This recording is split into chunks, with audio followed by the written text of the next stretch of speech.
Thanks for watching Beyond the Brick. Show off your LEGO fandom with our brand new merch line. Link in the description. Now enjoy the video.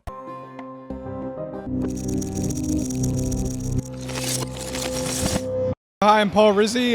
This is from the new installment in the Legend of Zelda series called Breath of the Wild. It's for Hateno, and so the story behind it is it was built to stop these.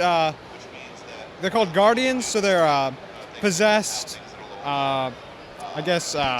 mechanical creatures, and so this was the site of a battle a century ago where Link, the main protagonist in the series, defended it until he was mortally wounded, and so he's revisiting it 100 years later, and so you can see it's been ruined and it's been rebuilt by some of the smaller bad guys, and so the path leads eventually. So this wall defends the village of Hateno from the Guardians. Excellent build here. The landscaping and rock work is great. So maybe let's start with the wall there and talk about kind of the techniques you use to build the build-up sections of the wall, as well as kind of get that ruined look to it. Yeah, so nothing too complex, just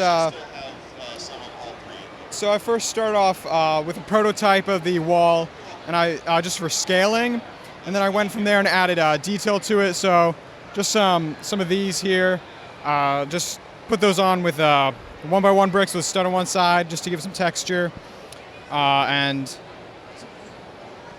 the in the ruined part inside, you can see. So castles are typically built with gravel or some sort of cheaper material than the nice-looking stone. So I put that inside there, and then just the palisades, the wooden palisades.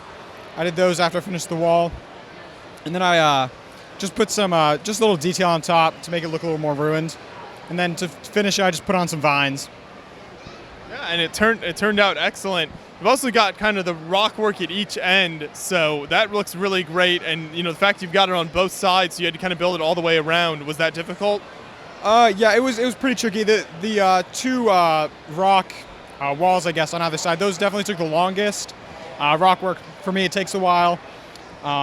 Definitely the rounded corners there, trying to get those to look right. Those were probably the most challenging parts of it. But yeah. And then in the back, you've got some excellent trees. What's the design with those trees? What kind of are you going for there? Yeah, so in the game, you can see it's very.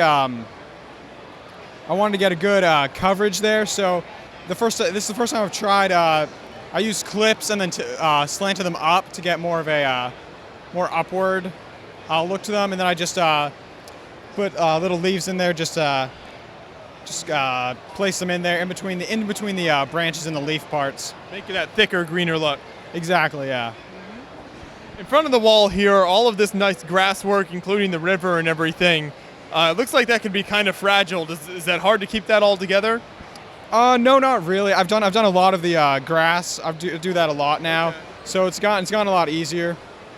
So I just use just like a pole to make sure they're in all the way, and then after that, it stays together pretty well. Yeah.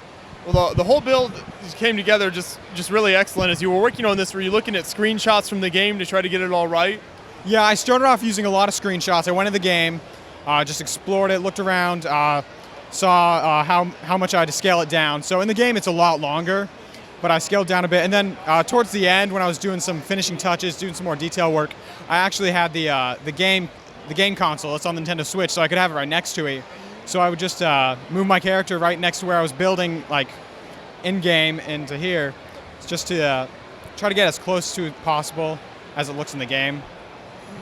Yeah, that works really well. And then the placement of just the one minifig here and kind of the big expanse makes for a great scene as well. Yeah, thank you. That was it was deliberate.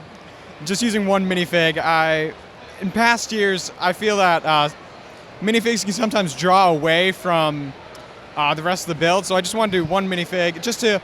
One minifig is good, so it just gives you a sense of the scale of it, but I didn't want it to distract from the rest of the build. Yeah.